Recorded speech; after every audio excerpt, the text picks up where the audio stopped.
हरे कृष्णा। ओम ज्ञानतिमिरान्धस्य ज्ञानाञ्जनशलाकया चक्षुरुन्मीलितं येन तस्मै श्रीगुरवे नमः। श्रीचैतन्यमनोभीष्टं स्थापितं येन भूतले स्वयं रूप कदा मह्यं ददाति स्वयं पदान्तिकम्। वन्देऽहं श्रीगुरो श्रीयुतपदकमलम् श्रीगुरुन् वैष्णवांश्च श्रीरूपं साग्रजातं सहिगणरघुनाथवितं तं सजीवं साद्वैतं सावधूतं परिजनसहितं कृष्णचैतन्यदेवं श्रीराधाकृष्णपादान् सहिगणललिता श्रीविशाखान्वितां च। हे कृष्ण करुणा सिन्धु दीनबन्धो जगत्पते गोपेश गोपिका कान्त राधाकान्त नमोस्तुते। तप्त काञ्चन गौराङ्गी राधे वृन्दावनेश्वरी वृषभानुसुते देवी प्रणमामि हरिप्रिये। वाञ्छाकल्पतरुभ्यश्च कृपा सिन्धुवैव च पतितानां पावनेभ्यो वैष्णवेभ्यो नमो नमः। जय श्री कृष्ण चैतन्य प्रभु नित्यानंद श्री अद्वैत गदाधर श्रीवासादि गौरभक्तवृंद। हरे कृष्णा कृष्ण कृष्ण हरे हरे, हरे राम राम राम हरे हरे। हरे कृष्णा। तो आपका हार्दिक स्वागत आज के भगवद गीता के सेकंड चैप्टर के 70th वर्ष में। और इस चैप्टर में केवल 2 श्लोक और रह गए। तो आज हम शांति के बारे में डिस्कस करेंगे। आपूर्यमाणं चलं प्रतिष्ठं समुद्रमापः प्रविशन्त यद्वत् तद्वत् कामायं प्रविशन्ति सर्वे सशान्तिमाप्नोति न कामकामी। तो इसमें भगवान क्या बता रहे हैं? जो पुरुष समुद्र में, बहुत अच्छा एग्जाम्पल भगवान कृष्ण बता रहे हैं और सुनिए, बहुत इंपॉर्टेंट है समझना इस चीज को। क्या है कि जो पुरुष समुद्र में निरंतर प्रवेश करती रहने वाली नदियों के समान। आप देखो संसार में जितनी भी नदियां हैं वो कहां जाके मिलती हैं? लास्ट में समुद्र में। नदियों के समान इच्छाओं, और उन नदियों की तुलना किससे की जा रही है? हमारी इच्छाओं से। कि निरंतर प्रवाह से विचलित नहीं होता। समुद्र में कितना ही जल क्यों न चला जाए, विचलित नहीं होता नदियों में। आप देखो डेली कितना पानी जाता होगा नदियों से समुद्र में, लेकिन समुद्र पर कोई प्रभाव नहीं पड़ता। निरंतर प्रवाह से विचलित नहीं होता, और जो सदैव स्थिर रहता है वही शांति को प्राप्त कर सकता है। वही सुख और शांति, सुख में वही व्यक्ति रह सकता है जो कि इंद्रियों, ये इच्छाएं कहां पे रहती हैं पता है आपको? there are 3 places of residing these desires: mind, intelligence and senses। क्या है? इंद्रियां, मन और बुद्धि। ये 3 जगहें जहां पर इच्छाएं रहती हैं, यहीं से प्रकट होती हैं सारी इच्छाएं। जैसे ही आप इन इंद्रियों को इंद्रिय विषयों के संपर्क में लाएंगे, या फिर इस बुद्धि के संपर्क में जाएंगे, या फिर इस मन के संपर्क में, जैसे ही आप इसको करेंगे जैसे ही डिजायर्स का फ्लो एकदम इंसेंसेंट होता रहता है। और जिस व्यक्ति ने ये अभ्यास कर लिया है अपने जीवन में इनसे न प्रभावित होने के लिए, लेकिन अभ्यास वही व्यक्ति सफल हो पाता है जिसने भगवान की शरण ग्रहण कर लिया। वह नहीं जो ऐसी इच्छाओं को तुष्ट करने की चेष्टा करता रहता है कि मतलब में जो भी आए वो कर डालो। जैसे कंपनी का स्लोगन है जस्ट डू इट, है। जस्ट डू इट मतलब जो भी आए मन में कर दो, बस। उससे शांति नहीं मिलने वाली। उससे हाँ बस थोड़ी देर का सेटिस्फेक्शन मिल जाएगा, हाँ मैंने कर लिया ये काम, लेकिन उसके क्या कॉन्सिक्वेंसेस होंगे उनका नहीं पता, है ना। लेकिन भगवान ये नहीं बता रहे, भगवान को पता नहीं, भगवान को अगर पता हो, भगवान अगर ये फिलॉसफी, ये भगवान नहीं बोल सकते थे, भगवान को पता नहीं था कि जस्ट डू इट वाला फिलॉसफी है कि नहीं। भगवान क्यों बोल रहे हैं इस तरीके से कि ये नदियां, जिस तरीके से नदियां रूपी इच्छाएं समुद्र में प्रवाहित होती रहती हैं, लेकिन समुद्र उससे विचलित नहीं होता, इसलिए समुद्र क्या है, शांत रहता है। तो वह व्यक्ति जो अपने इन इच्छाओं, अपनी इंद्रिय तृप्ति की इच्छाओं को से विचलित नहीं होता, तो फिर वो शांति को प्राप्त हो सकता है। यही फॉर्मूला है, और कोई फॉर्मूला नहीं है और यहाँ पर क्या बता रहा है, जो उसे वो नहीं जो कि अपनी इच्छाओं की संतुष्टि, अपनी इंद्रिय तृप्ति की तुष्टि की चेष्टा करता है, वो नहीं कभी सुखी रह सकता है। तो यही फॉर्मूला है, और कोई फॉर्मूला है नहीं इस संसार में, है ना। इसका ही अभ्यास करना है हमको। यद्यपि विशाल सागर में सदैव जल रहता है। आप देखो समुद्र में आप जाप के देखो कितना, अब कोई गणना नहीं की जा सकती उसके, उसमें जो पानी है जितना, किंतु वर्षा ऋतु में विशेषता यह अधिकाधिक जल से भरता जाता है, तो भी सागर उतने पर भी स्थिर रहता है ना तो वह विक्षुब्ध होता है और न तट की सीमा का उल्लंघन करता है।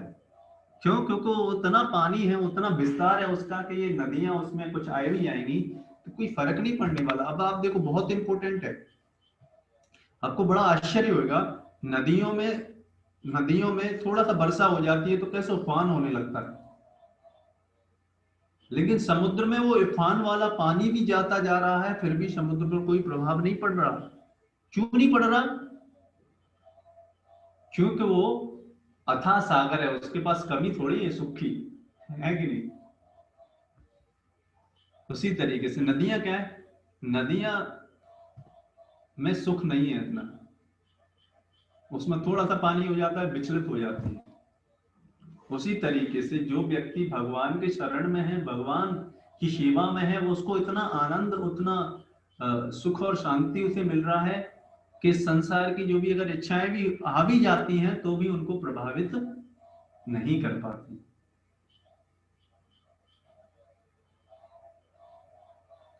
यह स्थिति कृष्ण भावना भावित व्यक्ति की है। देखो ये बात आगे लाइन की, यह स्थिति कृष्ण भावना भावित व्यक्ति की है। जब तक मनुष्य शरीर है तब तक इंद्रिय तृप्ति के लिए शरीर की मांगें बनी रहेंगी। हाँ, आप इस शरीर की मांगों को जीरो नहीं कर सकते, बट इस शरीर की अनवांटेड डिजायर्स को तो कम ही कर सकते हैं, जो अनवांटेड है कि जितना चाहिए इस शरीर को मेंटेन करने के लिए, कोई एक लिमिट से ज्यादा थोड़ी ये चाहता है शरीर। हर हर चीज का आप देखो एक लिमिट होती है, कोई गाड़ी में पेट्रोल डालोगे तो उसकी भी लिमिट है, उसी तरीके से उस शरीर को भी मेंटेन करने की लिमिट है। आप ऐसा नहीं कर सकते कि इसको खाना खिलाते जाओ खाता जाएगा, नहीं, ऐसा नहीं। एक लिमिट के बाद इसकी भूख खत्म हो जाएगी। तो जितना मेंटेन रखने के लिए, और अनवांटेड डिजायर्स की कोई सीमा नहीं है, इसलिए अनवांटेड डिजायर्स के लिए जो व्यक्ति कार्य करता है वो क्या होता है, वो कभी शांति नहीं प्राप्त कर सकता। तो लोग गलत ले लेते हैं कि अगर क्या हम इच्छा भी नहीं करें क्या? नहीं, इच्छा करो, बट जो जरूरत है उतना, नहीं तो फिर क्या होगा, समस्या में फंस जाएंगे। मनुष्य शरीर है तब तक इंद्रिय तृप्ति के लिए शरीर की मांगें बनी रहेंगी, किंतु भक्त अपनी पूर्णता के कारण ऐसी इच्छाओं से विचलित नहीं होता, है ना। लेकिन भक्त भक्त होने से क्या फायदा होता है कि ये इच्छाएं उसको प्रभावित नहीं कर पाती। ऐसा नहीं कि ये कभी इच्छाएं आती नहीं, एक समय ऐसा होता कि ये इच्छा आती भी नहीं, लेकिन भक्ति करने से क्या होता है, ये इच्छाएं प्रभावित नहीं कर पाती। कृष्ण भावना भावित व्यक्ति को किसी वस्तु की आवश्यकता नहीं होती, क्योंकि भगवान उसकी सारी आवश्यकताएं पूरी करते रहते हैं, क्योंकि वो अपने हर परिस्थिति में वो भगवान पर डिपेंडेंट रहना सीख लेता है। ऐसा नहीं कि वो मेहनत नहीं करता, मेहनत करता है, लेकिन मेहनत के बावजूद भी अगर जो भी परिणाम आता है उससे सेटिस्फाइड रहता है, उसका एनालिसिस करता है कहाँ मुझसे कोई गलती तो नहीं हुई, फिर उन गलतियों को फिर सुधारता है। ये नहीं कि ब्लेम करता है, दूसरे लोगों को ब्लेम करता है कि नहीं, भगवान को ब्लेम कर रहा है कि ऐसा क्यों हुआ मेरे साथ, है कि नहीं, ऐसे नहीं वो करता। ऐसा व्यक्ति कभी शांति नहीं प्राप्त कर सकता। अतः वह सागर होता है, अपने में सदैव पूर्ण है। तो भगवान क्या है, सागर की तरह हमेशा अपने आप में पूर्ण है, उनमें किसी की कमी नहीं है। इसलिए तो भगवान के लिए बोला गया है रसो वैसा। उपनिषदों में भगवान के बारे में बताया गया क्या, कि भगवान सारे सुखों के आगार हैं, इसलिए और वो स्वतंत्र है, इसलिए वो पूर्ण है। और जो व्यक्ति पूर्ण है उसके लिए कुछ अचीव करने के लिए रह जाता है कि नहीं। व्यक्ति वही तो परेशान रहता है, वही तो अशांत रहता है, जो जिंदगी में बहुत कुछ प्राप्त करना चाहता है कि नहीं, मतलब कुछ रह गया उसे प्राप्त करने के लिए, लेकिन भगवान के लिए कुछ ऐसा अचीव करने वाला कुछ है ही नहीं, इसलिए वो क्या है, पूर्ण स्वतंत्र हैं और सदैव पूर्ण हैं। सागर में गिरने वाली नदियों के समान इच्छाएं उसके पास आ सकती हैं। भगवान का भक्त भी क्योंकि भगवान के संपर्क में है, लेकिन आप देखो जो चुंबक होती है लोहे को आकर्षित कर लेती है, लेकिन अगर वो लोहा काफी संपर्क में अगर चुंबक के साथ रहे तो वो गुण लोहे के अंदर भी आ जाते हैं और वो अन्य लोहे को भी आकर्षित करने का गुण प्राप्त कर लेता है चुंबक से। उसी तरीके से जो व्यक्ति इन भगवान पूर्ण पुरुषोत्तम भगवान की सेवा में लगा रहता है, इनके संपर्क में रहता है, तो उनके अंदर भी भगवान जैसे कुछ गुण पूर्ण मात्रा में नहीं, कुछ मात्रा में आ जाते हैं। चुंबक के सारे गुण नहीं लोहे में आ जाते है नहीं, कुछ गुण आ जाते हैं उसमें, और फिर उनके माध्यम से वो कभी विचलित नहीं होता, किंतु वह अपने कार्य में स्थिर रहता है। और ऐसा व्यक्ति क्या करता है, स्थिर रहता है, हर कार्य करेगा लेकिन विचलित नहीं होगा, और इंद्रिय तृप्ति की इच्छा से रंच भर भी विचलित नहीं होता। अब देखो कितनी इंपॉर्टेंट क्वालिटीज बताई जा रही है। कृष्ण भावना भावित व्यक्ति का यही प्रमाण है, इच्छाओं के होते हुए भी वह कभी इंद्रिय तृप्ति के लिए उन्मुख नहीं होता। क्यों नहीं होता, ऐसा नहीं कि इच्छाएं खत्म हो गई उसकी इच्छाएं भगवान को तुष्ट करने के लिए परिवर्तित हो गई है, डाउटेल हो गई है। वह कभी भी इंद्रिय तृप्ति के लिए उन्मुख नहीं होता, क्योंकि वह भगवान की दिव्य प्रेमा भक्ति में तुष्ट रहता है। अतः वह समुद्र की भांति स्थिर रहकर पूर्ण शांति का आनंद उठा सकता है। ऐसा व्यक्ति जीवन में हमेशा शांत रहता है, उसे कोई डिस्टर्ब नहीं कर सकता।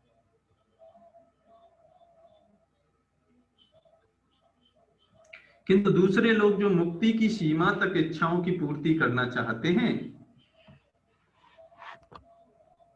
फिर भौतिक सफलताओं का क्या कहना। किंतु अब ये दूसरे लोगों की बताई जा रही है, जो कि दूसरे लोग जो कि इंद्रिय तृप्ति करना चाहते हैं, जो कि स्थिर मुनि नहीं है। अब ये दूसरे लोगों के बारे में बता रहे हैं जो मुक्ति की सीमा तक इच्छाओं की पूर्ति करना चाहते हैं, फिर भौतिक सफलता क्या कहना, उन्हें कभी शांति नहीं मिल पाती।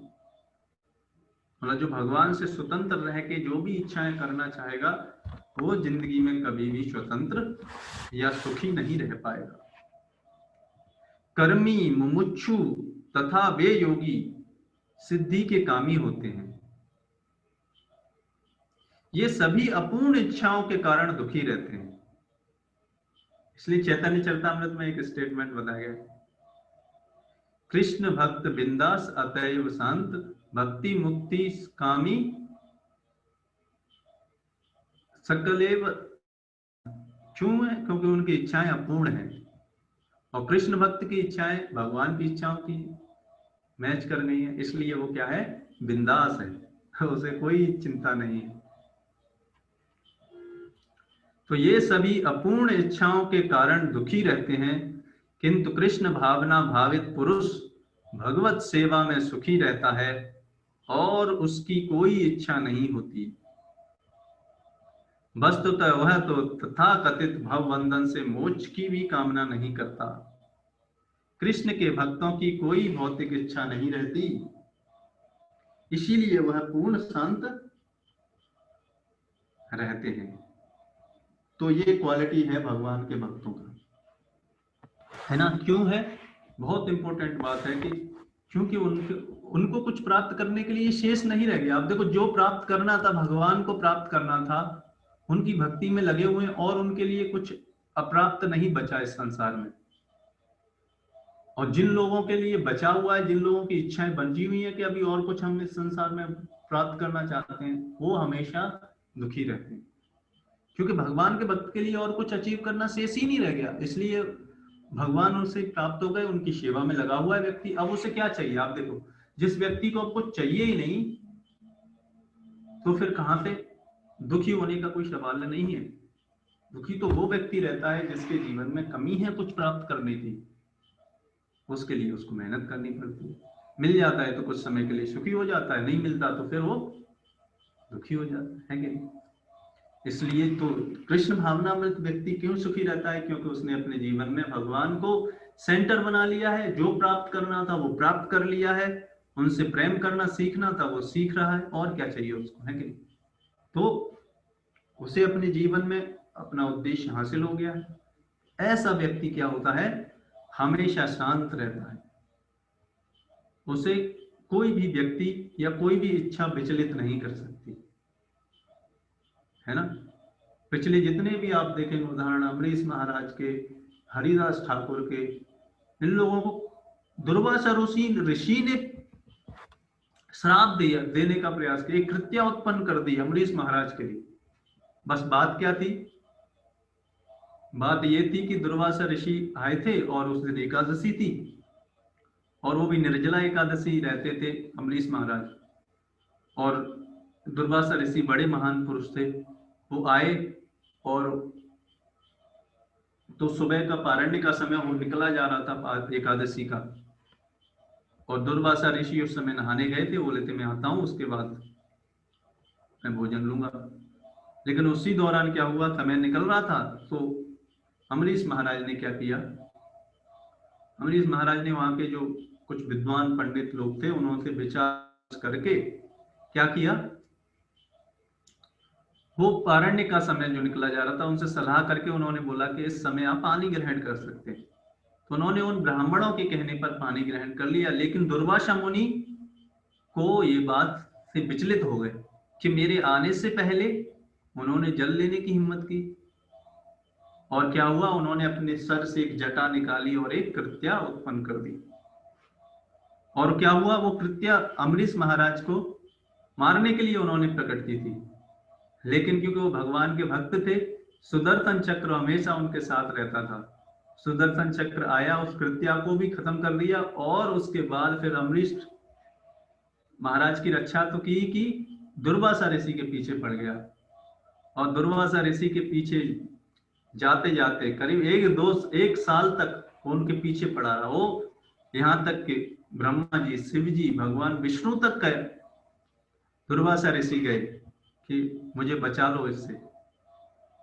लेकिन क्या बोले, भगवान विष्णु ने भी बोला देखो कि ये चक्र आपने जिस वैष्णव के चरणों में अपराध किया है वही क्षमा कर सकता है।